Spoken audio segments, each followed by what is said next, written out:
নমস্কাৰ এই মুহূৰ্তত আহি পৰিছে ৰাজ্যবাসীৰ কাৰণে খুবেই গুৰুত্বপূৰ্ণ খবৰ আজি হৈছে 1 জুন আৰু এনে ধৰণৰ খবৰবোৰ নিতৌ চাবৰ কাৰণে চেনেলটো সাবস্ক্ৰাইব কৰি ভিডিঅ'টোত এটা লাইক কৰি দিব এই মুহূৰ্তত জনাই আছো সমগ্ৰ দেশবাসীৰ কাৰণে খুবেই গুৰুত্বপূৰ্ণ খবৰ ভাৰতীয় সংগীত জগতক উকা কৰি গুচি গৈছে জনপ্ৰিয় কণ্ঠশিল্পী কে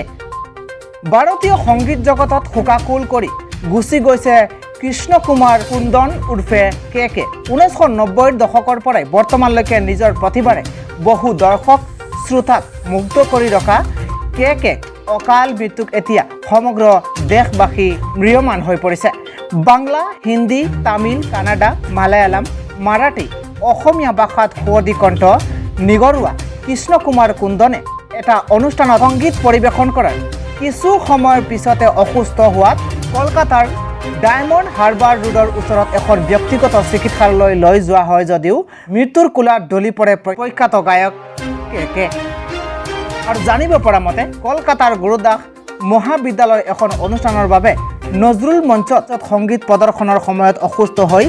গায়ক কেৰ মৃত্যু হৈছে মঞ্চত সংগীত প্ৰদৰ্শনৰ সময়ত তেওঁ অসুস্থ হৈছিল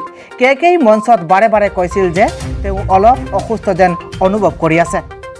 আৰু সংগীত পৰিৱেশন কৰি থকাৰ সময়তে হঠাৎ ঢলি পৰিছে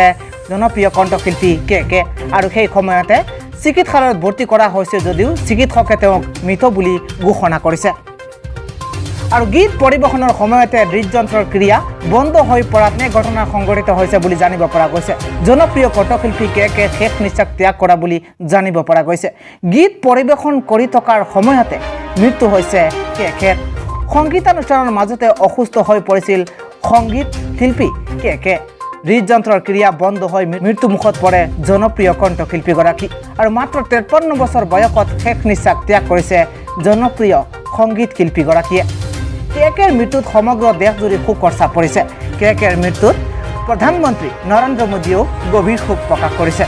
কেন্দ্ৰীয় মন্ত্ৰী সৰ্বানন্দ সোণোৱালেও গভীৰ শোক প্ৰকাশ কৰিছে আৰু তেওঁৰ মৃত্যুত সমগ্ৰ বলিউড জগততো শোকৰ ছাপ পৰিছে কেৰ মৃত্যুৰ কিছু সময় পূৰ্বে কেনেদৰে সংগীতানুষ্ঠান চলাই লৈ গৈছিল এয়া আপোনালোকে দেখিবলৈ পাইছে এয়া সংগীতানুষ্ঠানত কে পৰিৱেশন কৰা গীতৰ এটা দৃশ্য কেৰ মৃত্যুৰ কিছু সময় পূৰ্বৰ দৃশ্য এয়া এনেদৰে কণ্ঠশিল্পীগৰাকীয়ে এটাৰ পিছত আন এটা গীত পৰিৱেশন কৰি গৈছিল আৰু হঠাৎ ঢলি পৰিছিল কণ্ঠশিল্পীগৰাকীয়ে আৰু লগে লগে তেওঁক হস্পিটেললৈ ভৰ্তি কৰা হৈছে যদিও চিকিৎসকে তেওঁক মৃত বুলি ঘোষণা কৰিছে